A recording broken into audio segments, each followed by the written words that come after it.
காட்டில் ஒரு மந்திரவாதி ஒரு 1000 ஆடுகளை வளர்த்துட்டு இருந்தான். ஒவ்வொரு நாளும் அவன் அந்த ஆடுகளில் ஒன்றை பலியிடுவான். இதை பார்த்த மற்ற ஆடுகள் சிலது பயந்து ஓடும், தப்பிச்சு ஓடும். அதை தேடி பிடிச்சு கொண்டு வர்றது அவனுக்கு பெரும்பாடாயிட்டு. இதுக்கு என்ன பண்ணுறதுன்னு யோசிச்சு அவன் ஒரு வழியை கண்டுபிடிச்சான்.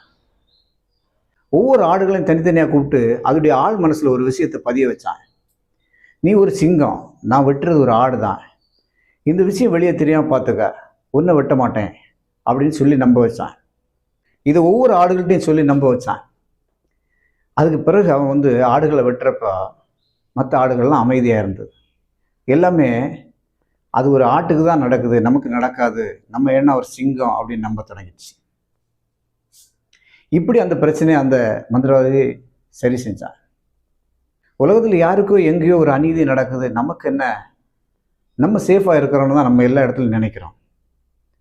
அந்த அநீதி யாரோ ஒரு ஆளுக்கு நடந்தது, நமக்கும் நம்மளை சார்ந்தவங்களுக்கும் இன்னொரு நாள் நடக்கிறதுக்கு வாய்ப்பு உண்டு. அதனால் அநீதியை ஏதோ ஒரு விதத்தில் நம்ம எதிர்க்கணும். கருத்தியல் ரீதியாகவோ செயல்பாடுகள் மூலமாகவோ நம்மளால் முடிஞ்ச வழியில் அதை எதிர்க்கணும். அட்லீஸ்ட் அந்த அநீதிக்கு ஆதரவு நிலைப்பாடு எடுக்காமலும் இருக்கணும்.